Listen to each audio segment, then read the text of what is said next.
Assalamualaikum warahmatullahi wabarakatuh. Sebelumnya, perkenalkan nama saya Muhammad Ali Mirsyad. Hari ini saya akan menjelaskan tentang manajemen risiko. Oke, kita akan ke slide yang pertama. Oke, di sini kita akan memulai pertemuan pada hari ini dengan pengertian manajemen risiko. Manajemen risiko adalah proses sistematis untuk mengidentifikasi, menganalisis, mengevaluasi, dan mengendalikan risiko yang dapat mempengaruhi pencapaian tujuan suatu organisasi. Jadi, eh, untuk bisa mengatasi risiko-risiko yang ada, perlunya manajemen risiko diterapkan di dalam keputusan dan pelaksanaan suatu organisasi mengerjakan suatu proyek atau tujuannya. Nah, tujuan utama manajemen risiko adalah satu, yaitu mengurangi kemungkinan kerugian. Yang kedua, lalu melindungi aset organisasi. Lalu yang ketiga, mendukung pengambilan keputusan. Yang keempat, meningkatkan peluang keberhasilan organisasi.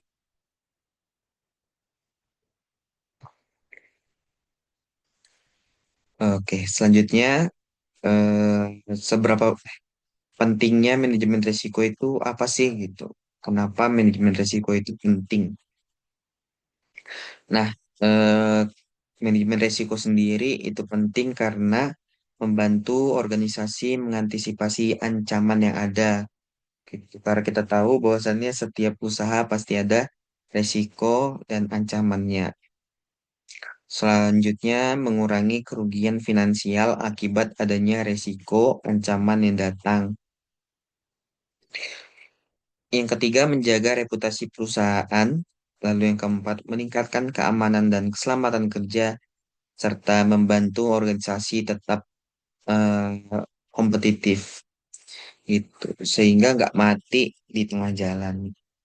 Karena eh, inovasi-inovasi keberlanjutan dan segala macam itu pasti akan menggerus industri-industri yang ada kalau misalkan tidak mengelola manajemen risiko dengan baik dan benar. Nah, tanpa mengelola risiko yang baik, organisasi dapat mengalami kerugian besar, bahkan kegagalan operasional.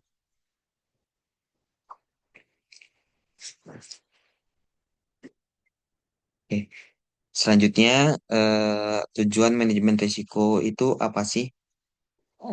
Jadi, tujuan manajemen risiko antara lain yaitu mengidentifikasi risiko yang mungkin terjadi, mengurangi dampak negatif risiko yang timbul karena adanya usaha, karena setiap usaha itu ada resiko. Maka dari itu kita supaya memanajemen agar mengurangi dampak negatif resiko tersebut.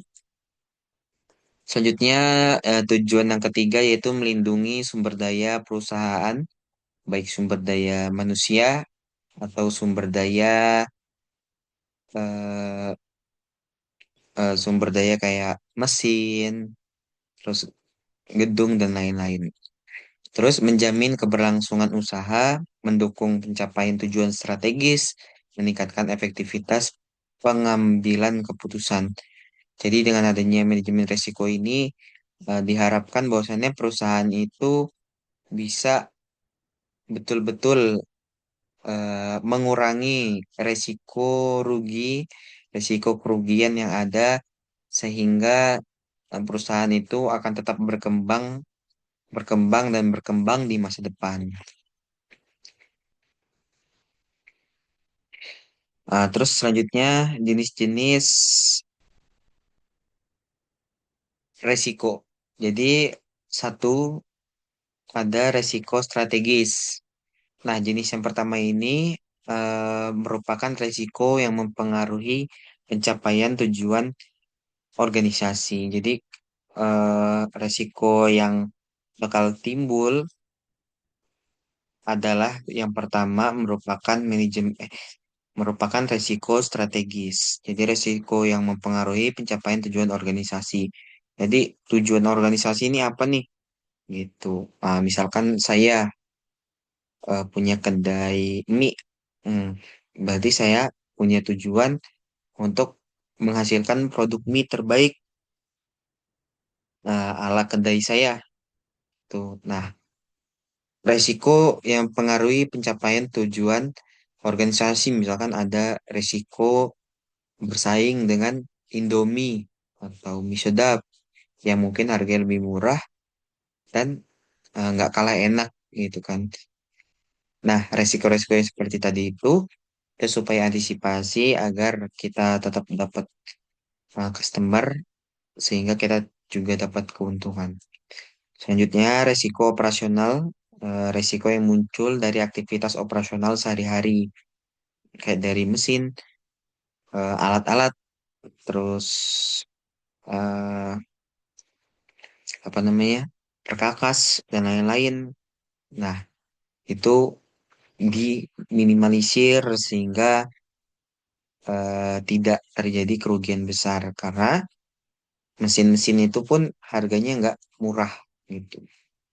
Selanjutnya resiko keuangan. Nah, resiko terkait pengelolaan keuangan, investasi, dan arus kas.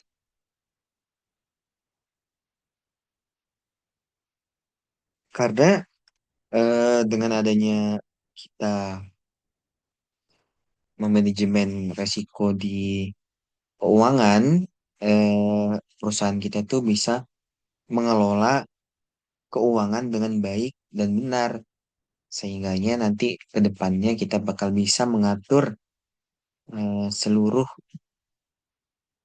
apa sih namanya, seluruh operasional tuh dengan baik. Sehingga misalkan terjadi ketidakmauan kita atau terjadi sesuatu kecelakaan, kita bisa memanajemen atau mengantisipasi resiko yang datang. Selanjutnya ada resiko hukum, resiko akibat pelanggaran atau peraturan hukum, terus selanjutnya resiko reputasi. Jadi kalau misalkan kita membangun usaha, maka bangunlah reputasinya yang bagus. Nah, kalau misalkan reputasi usaha kita jelek, maka nanti bakal ada pihak-pihak yang membuat usaha kita itu jadi bangkrut gitu. Selanjutnya strategi penanganan resiko. Strategi penanganan resiko yaitu ada empat strategi utama. Yang pertama adalah avoidance atau menghindari, menghilangkan aktivitas yang menimbulkan resiko. Selanjutnya yang kedua itu adalah reduction, mengurangi, mengurangi kemungkinan atau dampak resiko itu sendiri. Terus yang ketiga ada transfer, memindahkan atau mengalihkan resiko kepada pihak lain, misalnya asuransi.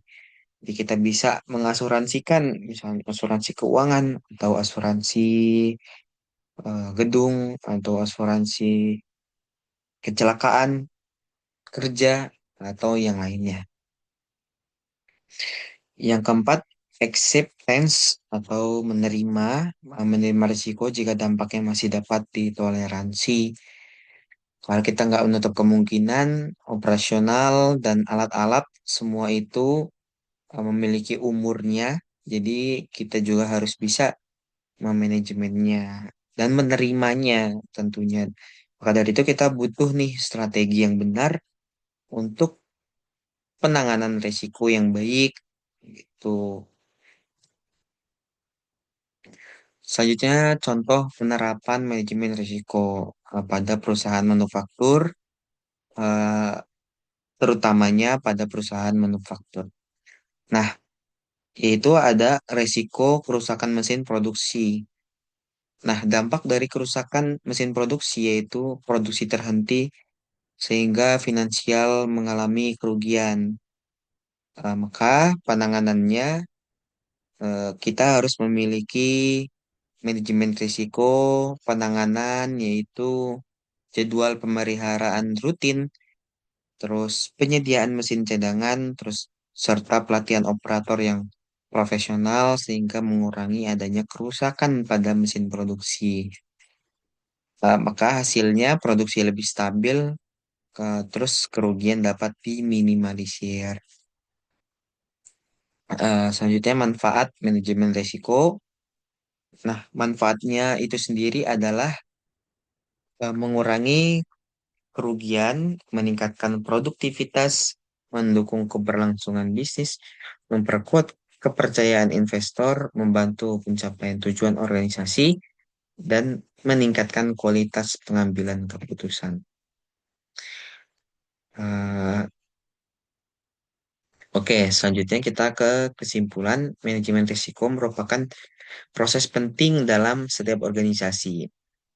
Risiko dapat dihilangkan sepenuhnya, tetapi dapat dikelola. Nah, proses manajemen risiko meliputi identifikasi, analisis, evaluasi, pengendalian, dan monitoring. Penerapan manajemen risiko yang efektif membantu organisasi mencapai tujuan secara lebih aman dan efisien. Risiko yang dikelola dengan baik dapat eh, menjadi peluang untuk mencapai keberhasilan yang besar bagi perusahaan. Cukup sekian penyampaian dari saya. Bila banyak salah, saya mohon maaf yang sebesar-besarnya. Wassalamualaikum warahmatullahi wabarakatuh.